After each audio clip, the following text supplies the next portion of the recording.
welcome back to PA Chalk Up. I'm your host Manny, and today we have Kainon. How we doing? Doing good, man. Happy to be around and talk a little bit of shop and hopefully have a little fun, see where this goes. Perfect. I appreciate you for coming on. This is I think we got talking very randomly through Thorn, and then we just sort of expanded on it. And this is my favorite type of conversations.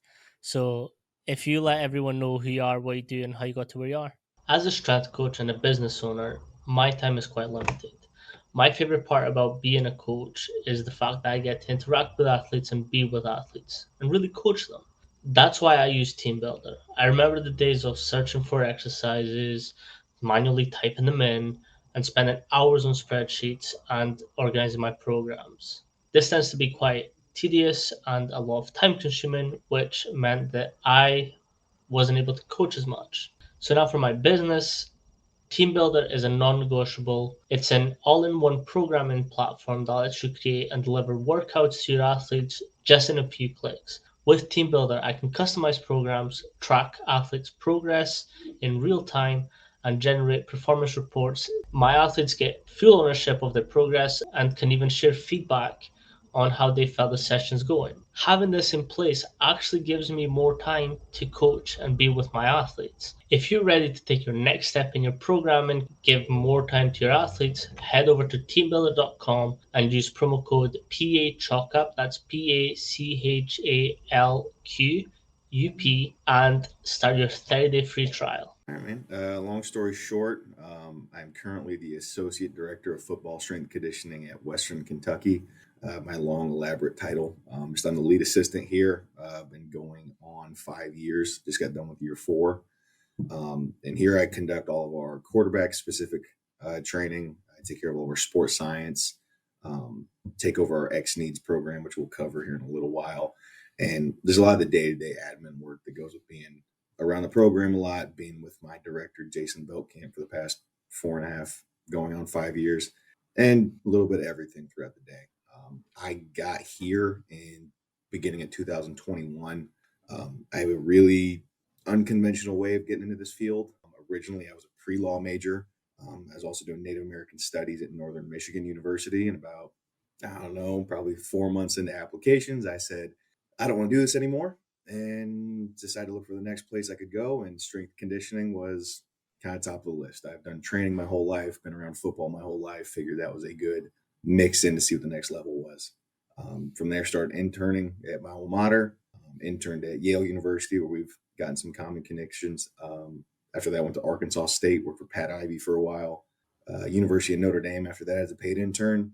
I did my GA grad assistant job for 2 years at University of Central Arkansas, and then got the gig here at Western and been rolling ever since. Nice. That's the path sounds about right as well. It's a long road to where you are. Did not know about the pre-law and Native American studies. Yeah. That's a curveball. Oh yeah, that throws a little bit of, and that's where I will forever thank the staff at Yale for giving me essentially a master's degree in sport performance in about 3 months, because I needed it more than they know. I mean, it would tie in perfectly with some of the roles that you take on at Western as well, with the sports science and all the different elements that sort of go into your role. Can you explain how that's sort of broken down on a day-to-day and week-to-week basis? Day to day and week to week. So top of my list is always GPS. A lot of our program conditioning, speed work, player load is through GPS. I will shout out our supplier StatSport and my main I will admin unmute that Popeye. one. Oh, I love those guys. Popeye, a guy named Brian Clark, who's used to be a part of our staff in 21. He's our account manager. Dude goes above and beyond for me.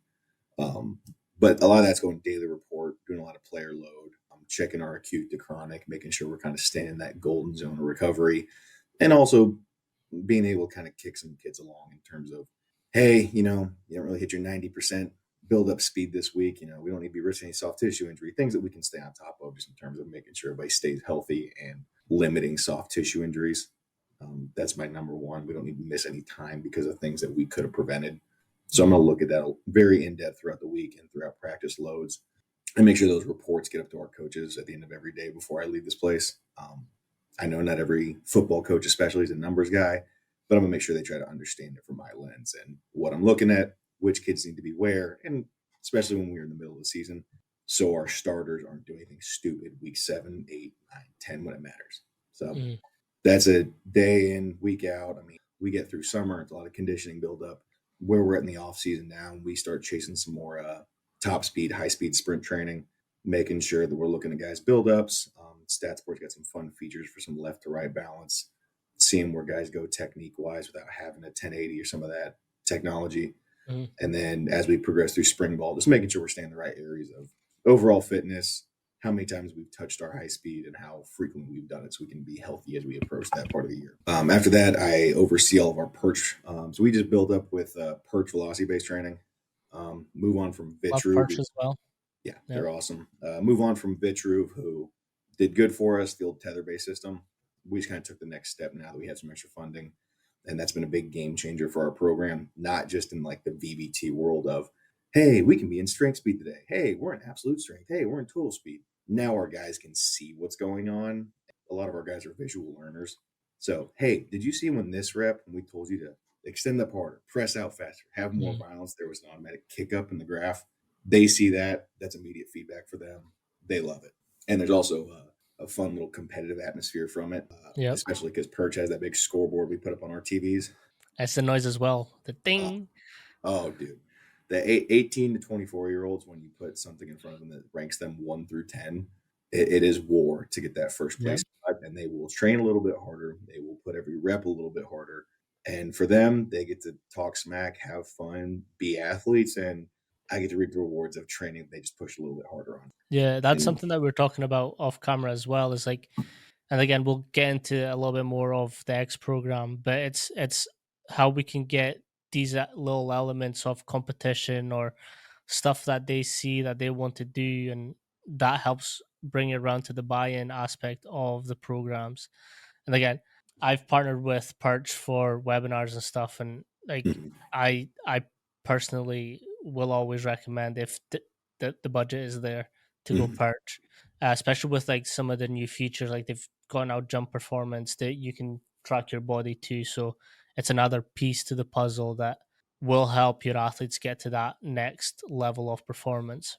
And Um, I'll say, yeah, especially like on the back end of like the analytic side, we don't like justifying, especially on a kid's force curve, or say like one of my favorite ones is we'll go a couple of weeks of very similar squat workout, just seeing the week to week change and moderation of where these guys are hitting.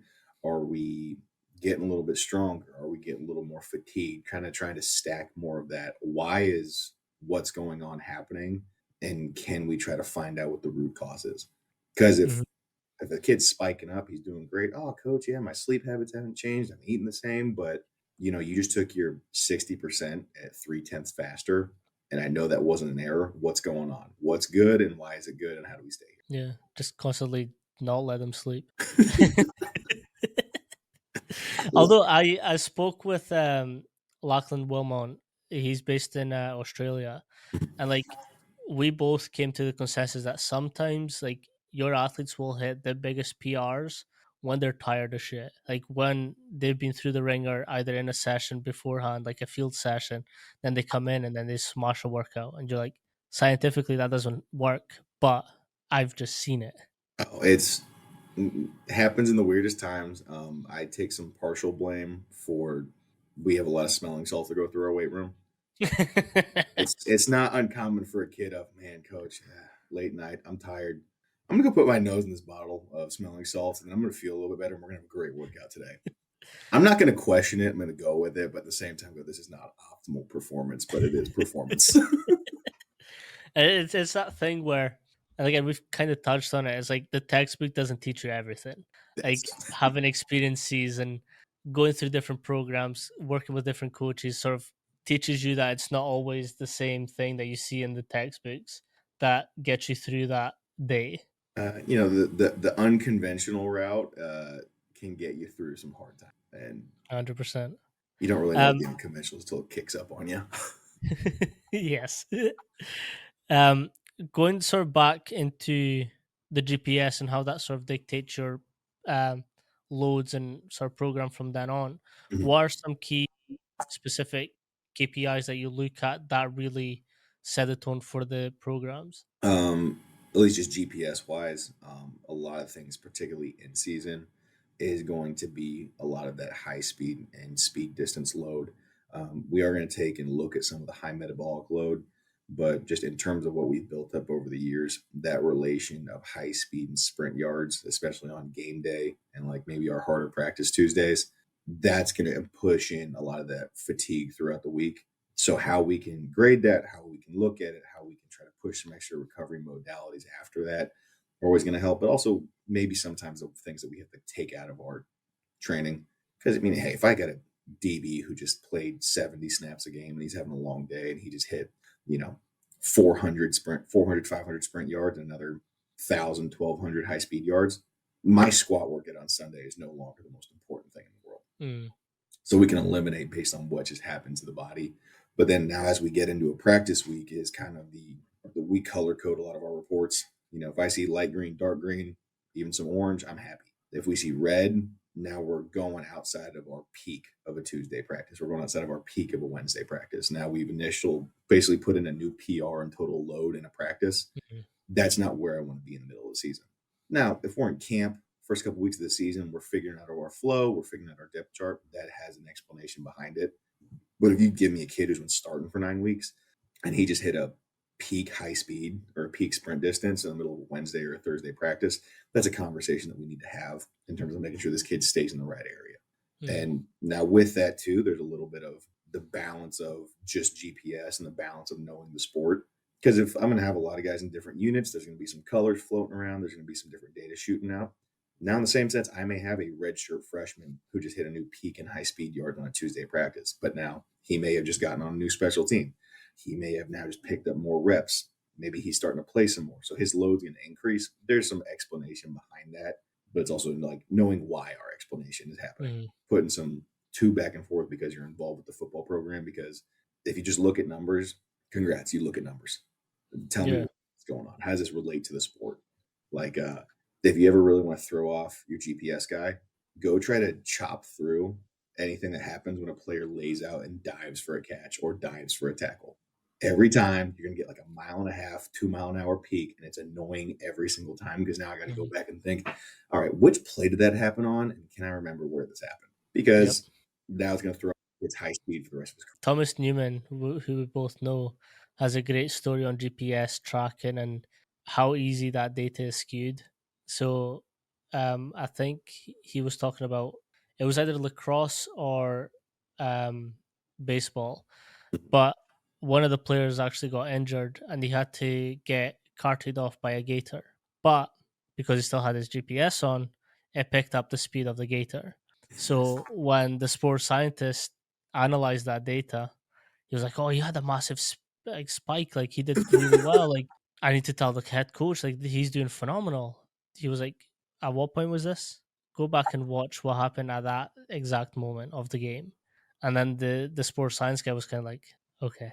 So it's not all about exactly what the data is showing you. It's like you kind of have to know your athlete, know what's going on behind the scenes to actually make sense of that data. And that is it every time. And there's some real world applications to it. I mean, we have kind of the ongoing joke with us of I want all my receivers to run very, very fast in games. And I want all of my DBs who don't play special teams to not go very fast because we had a corner a couple of years ago. He didn't play special teams, but his highest speed in the entire game was 17.6 miles an hour, and he played like 50 plays because he was that good in coverage the rest of the day. He didn't have to run that hard. Mm, Because most of the time you see some of your defensive backs who get beaten over the top of there's my 21s, there's my 22s. You were chasing down somebody, something bad that's right. happened. Yeah.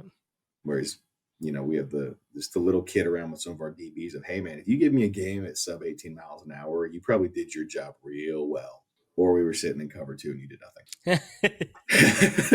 That's a good way to look at it, though. That is a good way to look at it because with the amount of coverage that they have to do, the more that people get away from you, the slower that speed is going to be, or the faster that speed is going to be. So it's like, yeah, that's actually a great explanation for that too. I like that. Yeah. You touched on perched as well, and How is that sort of, what are you tracking there specifically, and how is that sort of leading to this next level of performance for your athletes? I think right now just got we only got the setup just here in this past October. So a lot of it still is we're learning, we're kind of learning the program, we're getting and pulling some data and finding the errors right now, things that are going to be the common cause of what do we have to throw out, what do we have to look at. Um, but the more things that we can really pull in, especially in terms of peak power, and then checking some mean speed metrics as these guys progress, but also tracking our own programming. We still are, for the better part, do some percentage based programming, and especially in this wild transfer portal era, kind Mm, of helps us make sure that guys are in the right zones because we're going to be taking in another group of transfer portal guys as we start this next football season. And you sit down with some kids of, hey, roughly what was your squat max? What were your numbers you worked off of? What was your bench max? They may not squat like we do. They may have a different depth. They may have a different emphasis. So the velocity helps us key those guys in to have safe and healthy training earlier on instead of wasting the first 2 months playing guessing games mm, of maybe he squats 450, maybe he squats 400. This kind of lets us start progressing in places to be in the right area because at the end of the day, I mean, you especially from seeing just the American football side of things, you don't have a lot of time dedicated just to strength and conditioning and mm, just to training. So you're going to have to make sure that you are efficient in the time that you have. And the biggest 100%. part for us has been the efficiency and also just making sure the kids understand where power comes from and how that applies because you can use every coaching cue in America. All right, when you squat, more emphasis through, stay tighter, press out harder, every little thing. But now it goes, all right, hey, if you see what you just felt on that rep, look at that graph and now tell me what was different. Why did you produce more? Do that again. Mm, And that's repeatability. And on the back end of it too is just, and I will still, I think the number one use, especially in a big football team setting, is the competitive atmosphere of velocity based training and just having a scoreboard takes the game mhm, because guys will push harder and we're all chasing, hey, how do you have that golden point of intent? There's your intent right there. Your intent is competition. Your intent is I'm going to be better than you. Well, now I get better training from you guys. We all get to hoop and holler and you get to take your daily win of being number 1, 2, or 3 on the board. yep. And now as we expand throughout the year, I'm sure we're going to find some new things we can use, some different rabbit holes to go down, but that's been our big points right now, especially as we not even having the program for even a year. I mean, I really liked Perch because like there is a different sense of atmosphere, like build up when you hear that ding and people are looking around like who the fuck just had new, who just had the speed, or who just got a new best um squat, and what's your load, what's happening. And then as coaches we're like in the background like winding them up and teasing them, being like, oh, he's better than you fucking have to catch up. One of my favorite ones, someone had like a really good PR, and he was a long snapper. So it's not like he should be, in the conventional sense, he shouldn't be that strong. But he was a fucking ox. Like even I was like, holy shit. Um, but he'd always come up to me. He's like, "Did you see that? Did you see that? Did you see that PR?" And I was like, "Mate, my granny could do that, and she's fucking dead. Like, go back to your rack and fucking finish it." And the first time I did it, he kind of looked at me. And was like, "It's kind of fucked up, coach." But again, like that camaraderie also builds that program, and like they get a different sense for what atmosphere they are and how they match it too. I mean, there's a lot of that out there, and even my boss, who is a great strength coach. I mean, heck, he's been a director for 25 plus years. He's been doing this a long time. He's probably forgotten more about strength conditioning that I will ever know for the foreseeable future. But he was an offensive lineman in college, and I was a defensive lineman in college.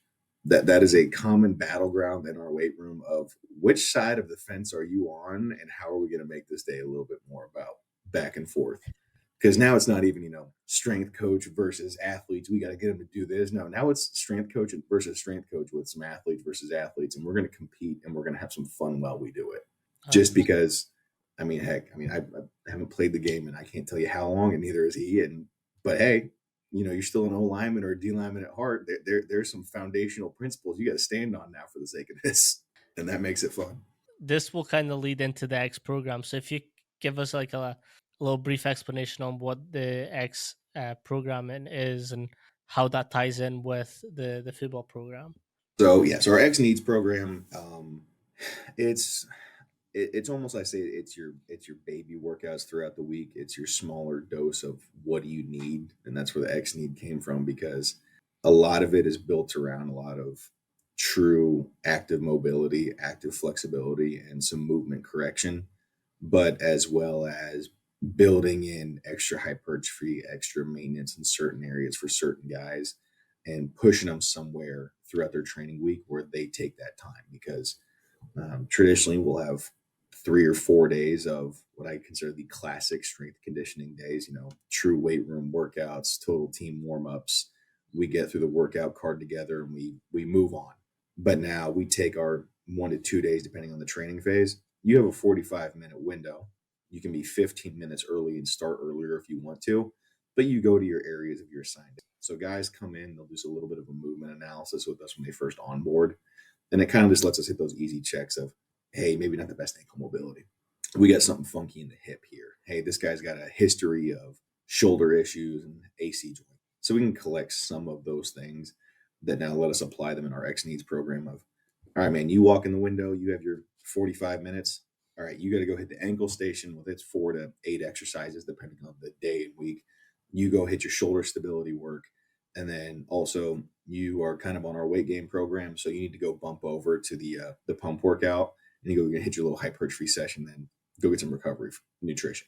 And for us, it is a little less on the high stress, high intensity, and it turns into more of these guys building their own professional routine because we try to mimic our guys and tell them, this is how the pro system works. Here's how you have to take care of your body. Here's having some initiative to growing up, and it gives that back to those guys. Now we may dictate the time, but now maybe they work a little bit slower, they work a little bit faster.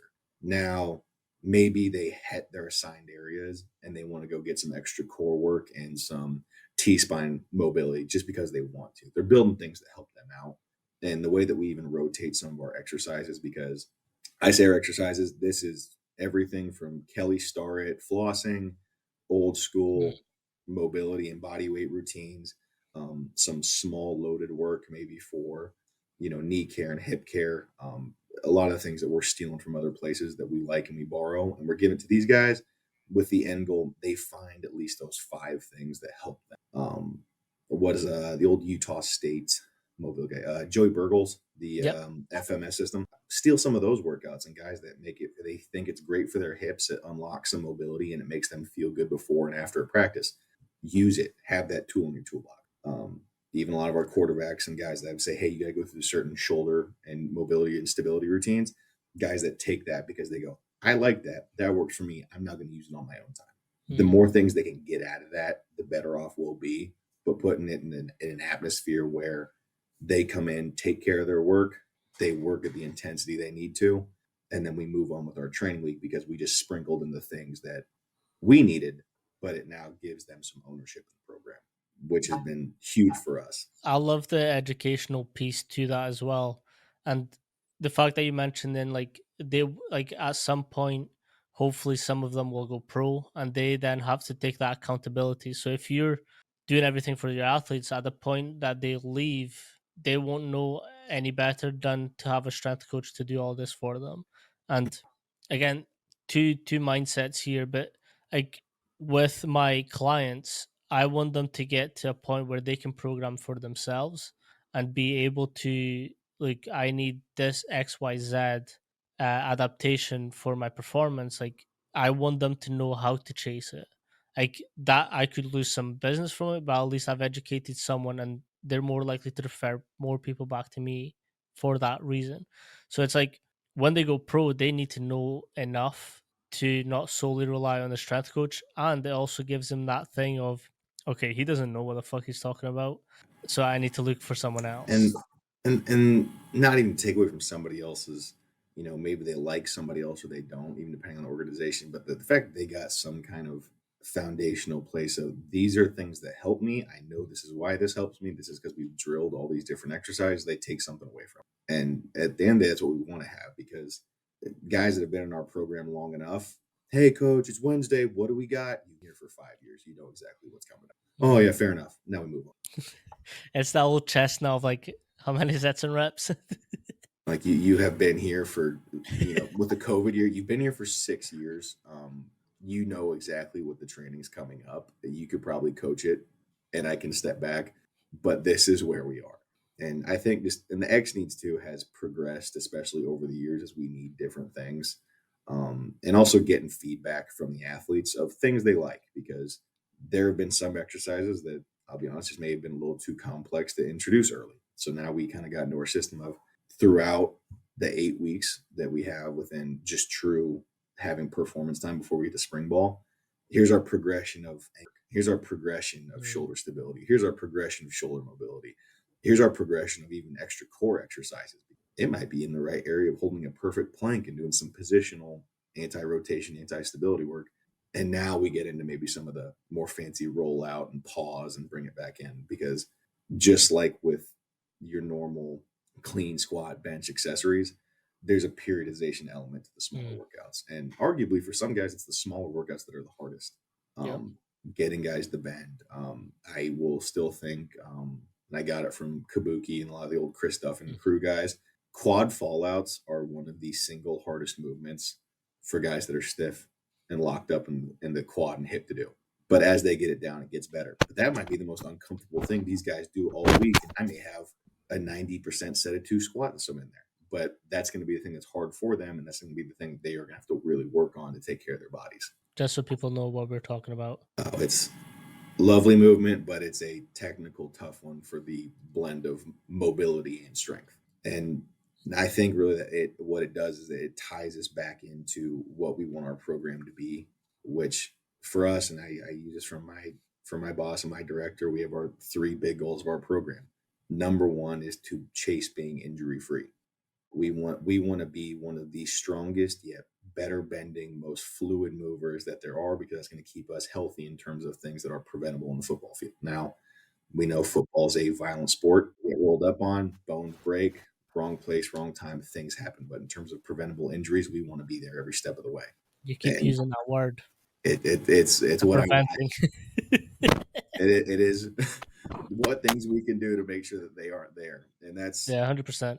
And again, like most programs should have an element of like that mitigation aspect of it. Like even for a return to play protocol type deal where like if you get them to do movements that strengthen specific areas that are more likely to get injured non-contact, like they can return a lot quicker because they've already built that strength base in that specific system. So it's like it's not just to prevent or like mitigate that injury from happening because technically if it's a contact when it's going to happen regardless, you can't prevent that or mitigate it, but you can at least offset some of the hardships that come along with building that muscle up from the very beginning. yeah, and it's even throughout, it's putting guys in positions that they would not traditionally be in, because you get into some, especially you get down that mobility rabbit hole Mm, of different exercises. You're making guys bend in unconventional ways, and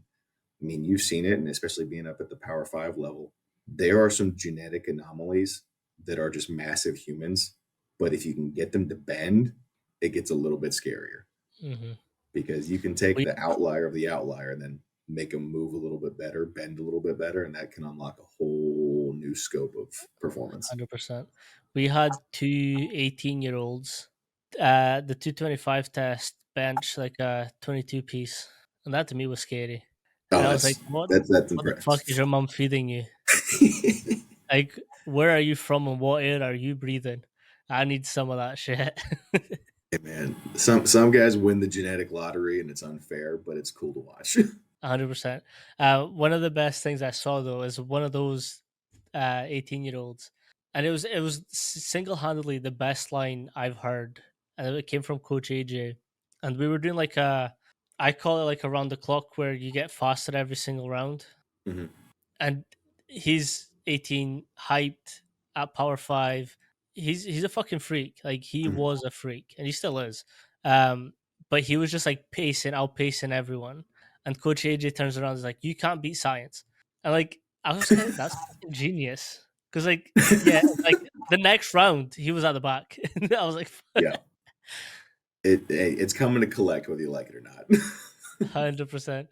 So like when I heard that, I was like, "That's fucking genius! Like that's so good." Because it like, and then again, it showed straight afterwards. Like he just started slowing down, and we were like, "Yep, you're fucked." That's even like you get in some you know as like as a coach you know when to push guys when to not, and even like tying into perch of maybe some guys want to go heavier but you just check the speed on Mhm, what that rep was and you go, all right, how much does this mean to you? What do you mean, how much does bumping up this weight mean to you? Oh coach, I'm going to do it. I'm like, would you gamble cleaning the whole weight room? mm, And they get that half second of pause. Generally, if, you're like, if there's a little bit of doubt, they're probably going to go back to their assigned weight. But then you'll have the kids, "No, coach, I got this. All right, man, here we go. mm, Take it on," because you can help them make a call, but add a little bit of the right mindset to it. Of I'm mhm. going to do this, and you can't do this. Yeah, and I think it's also like it takes a real coach eye to figure out who can and who can't as well. Like you're given the ultimatum because there's a part of you that believes that he can make an informed decision on it. So Mm-hmm. again, that's coming from like your coach eye with the athlete. Like there was once an athlete we were doing bench. He was it was a we'll say 75 to 8% week. It wasn't a max week.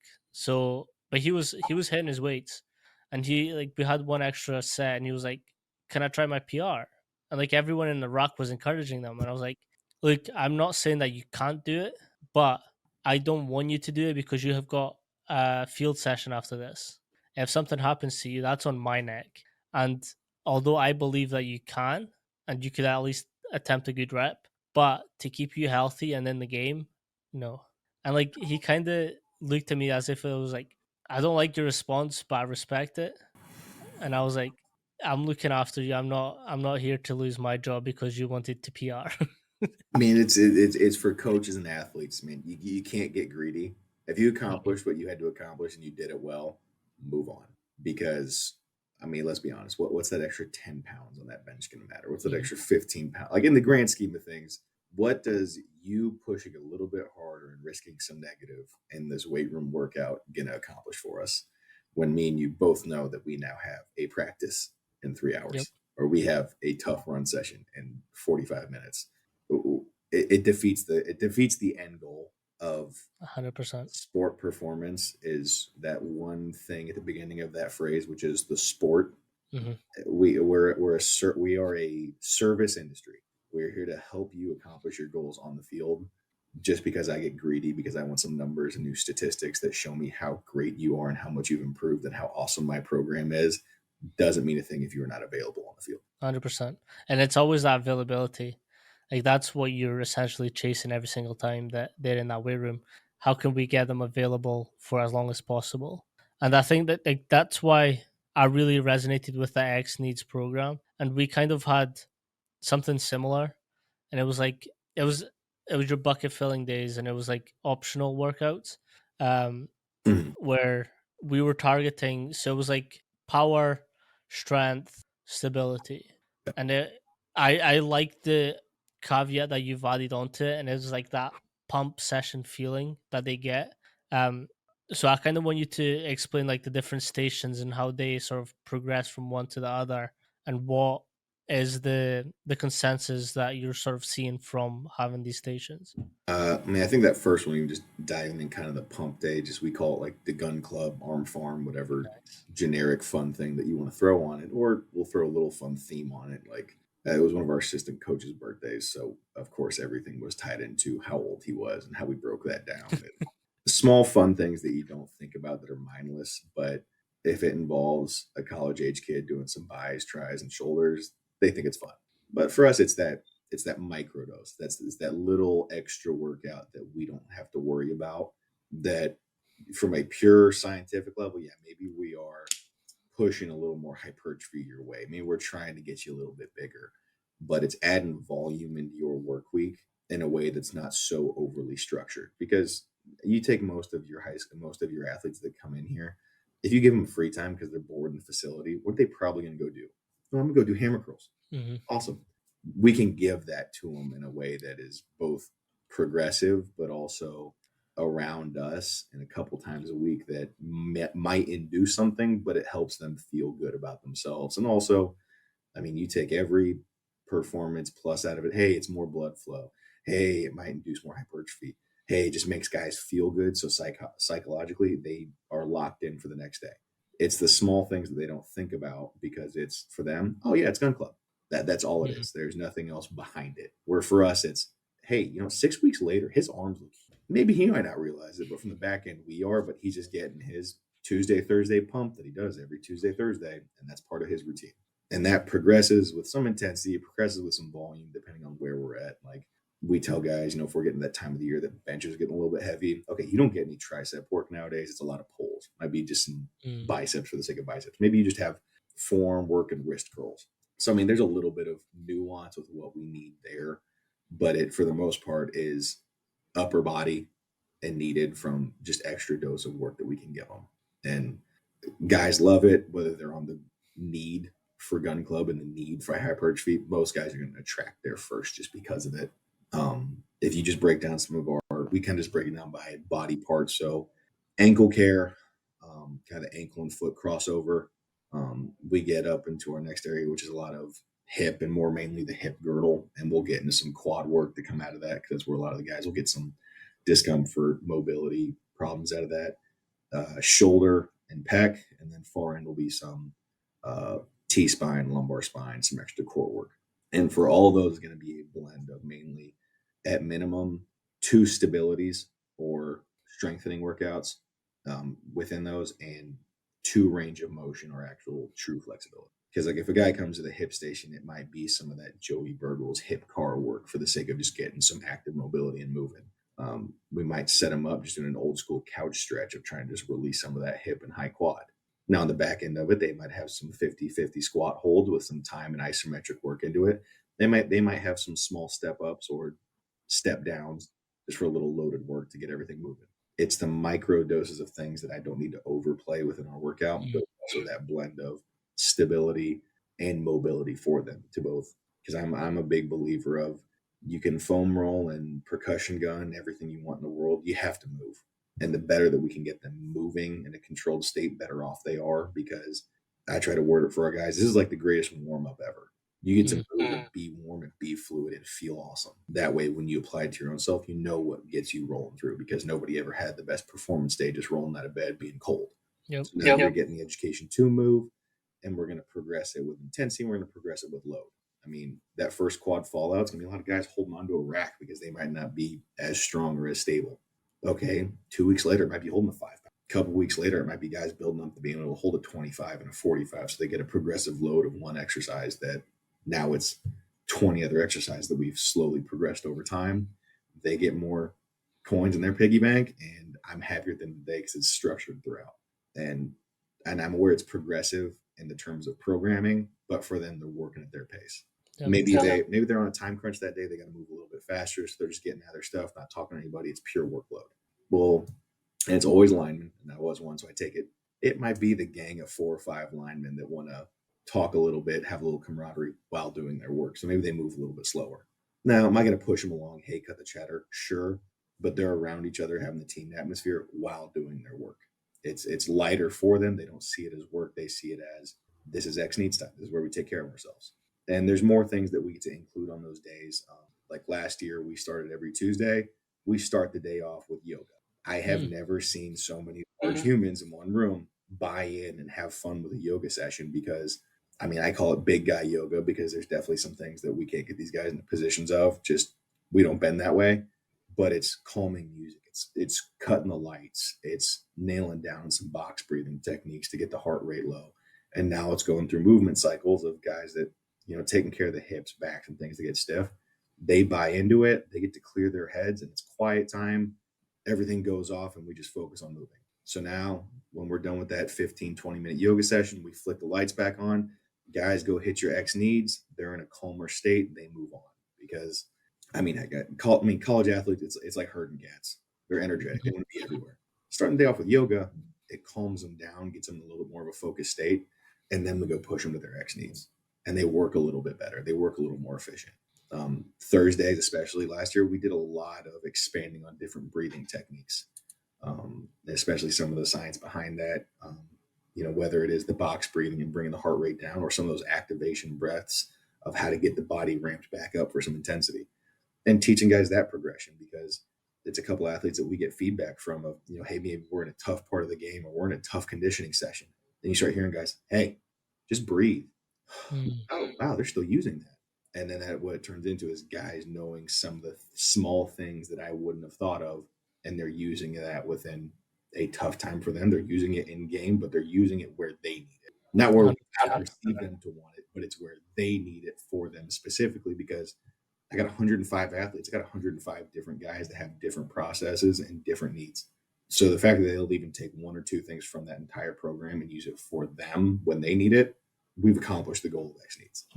100%. It's kind of like the exposing them to the dark side and sort of having systems that they can find themselves like coming out of that dark side of performance, where sometimes it's going to suck, sometimes it's going to be grueling, someone's going to be on top of you every single second of that game, but it's like having that confidence that you know how to come out of that still winning.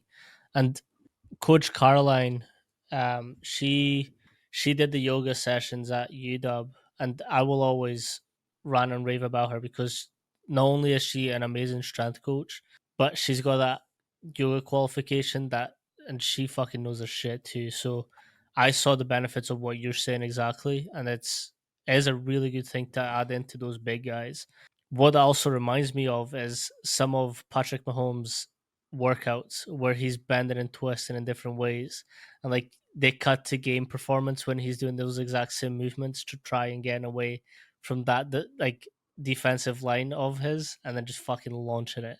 It's the, I don't know how to put it. It's more, it's training the unconventional, because every once in a while you're going to need some unconventional, because I mean athletes aren't robots. Guys don't Mm, move exactly the way we want them to. They're going to be in weird positions. It's like whenever you have guys do pro agility or have guys do any kind of mm, like lateral change direction, there are times we'll have guys put their hands down, because there's going to be times they're going to need to put their hand down to recover, and there's going to be times we're not going to let them put their hand down because it's two movements, but some real world application. That's just going to slowly come in over time. And how we adjust to that is, you know, for strength conditioning, how many of us get to keep our job in the next 10 years because we try to adapt to the times?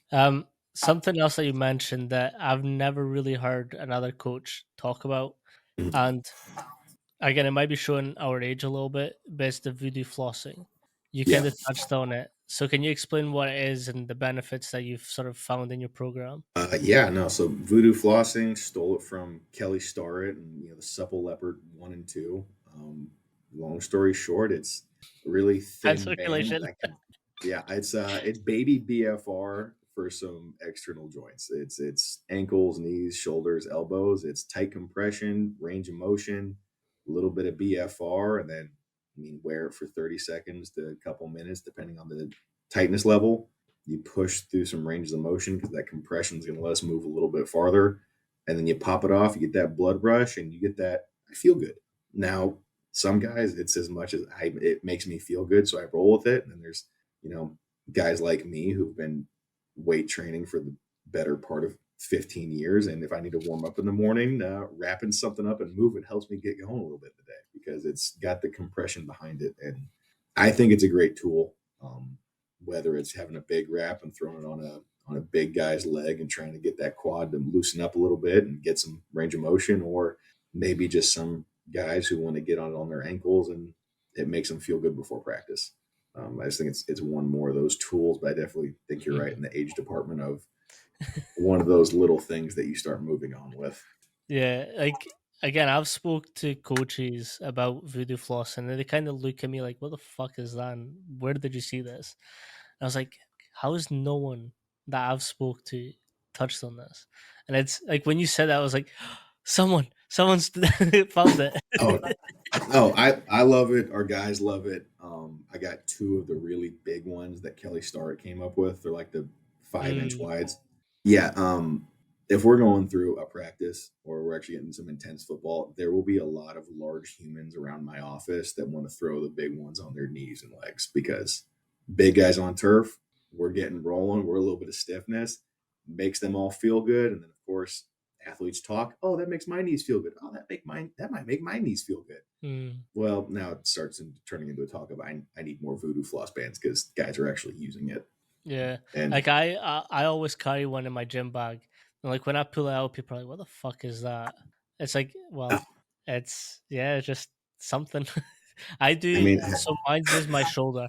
My shoulder dislocates, so I constantly have to like make sure that it's loading in a way that I can keep that strength up, so it doesn't go out. So that and pull ups, some rotational work. I'm just like, yeah, let's that's how you warm up. hey, it's a great little extra for those who need it. And I mean, kind of goes back to just like any warm up. What's the main point? Get warm and get blood moving. This just so happens to get the second one without me trying that hard, Mm, which I mean, let's not kid ourselves. When we got to train and work out, I'm looking for the easiest way to get this accomplished without hurting. yep. Yeah, 100%. And like athletes are the best cheaters ever because they will find the easiest way to do something without as much intensity as possible. Yeah, and that's I mean, heck, man, if this makes them feel good and they don't have to move or do any of my fun, elaborate warm ups and mobilities, they'll use it, and I'm cool with it because same idea going back. At least they're using it, Yep. and Um, I'll forever be happy with that. 100%. With the work you're doing with the quarterbacks, can you sort of Mm. explain the differences between different styles of quarterbacks and how you handle the different programming that they need to go through? Gotten the opportunity to coach some really good quarterbacks and some very successful quarterbacks, but also gotten the opportunity to coach very different human beings. I mean, kind of our branch off program is very similar to the rest of our core program in terms of intensities and movement plane choice, but there's a difference need of positions I put quarterbacks in. For lack of better words, Western has been an air raid school since I've been here. We throw the ball around a lot. So I have a quarterback who may or may not in a game be throwing 40 to 60 passes. He's probably going to be throwing double that every practice we have. There's a lot of pounding that gets put on the arm. So better ways that we can take care of that and put them in positions that we're going to work better. We're awesome. Our guys don't barbell bench. That's kind of the first thing from us. If you ever see kind of any picture of especially baseball players, Eric Kress has a lot of good stuff, and quarterbacks who played quarterback for a long time, there's that natural Hmm. lag in that throwing arm. Well, now you put a barbell in their hands. I'm now crooked at the top of the lift. You get some movement chain work down the line that may affect them negatively. So putting dumbbells in their hands kind of lets them correct that on their own, and they build through that. Don't really ever truly test them. I will let them get a heavy concentric only press, just getting rid of the eccentric portion if we ever do things overly heavy. But for them, it's load maintenance and messing with the planes of motion that we work in. We'll press horizontal, we'll press from a decline, incline, overhead. We'll get them on the ground and make them do his old school Z press and Hmm. stabilize their core while getting a full reach through. We're going to hit some perturbation stuff, just get some of that instability. But also, I'm going to get feedback from these guys because we work in the world of specified trainers nowadays. This guy may have had a quarterback guru who he's worked with before. He may have had a throwing coach who he's had before me. I can't eliminate his previous 7, 8 years of experience. So I'm gonna get some feedback from him. Hey, what works well for you? What do you like? What are some things that have helped you in the past that I can either tie into our program or find some common ground of what's going to help? Had Bailey Zappi a couple of years back in 21. Dude broke all of Joe Burrow's records for passing yards and passing touchdowns in a single season.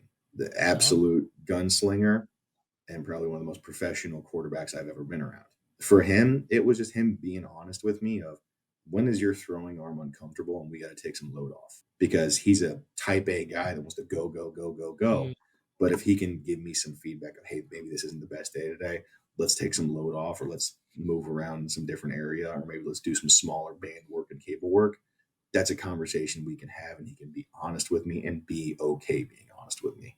And after that, I mean, you had a guy, Austin Reed. He's got some things that maybe exercise choice wise just didn't feel comfortable for him. Like old school overhand pull up, maybe a little bit of stress on that lat. So we'll bump back in and do more neutral grip. We'll do some more neutral grip lat pull downs. We'll find some things of if that irritates you and doesn't make you feel great, let's move on with the choice in terms of where we're at in the program and things that you need. Because I mean, your quarterback's your moneymaker, man. If we're going to be throwing the mm, ball 60 times a game, he better be good in the head and he better be good physically. So I'm going to take that to heart and we're going to roll with it.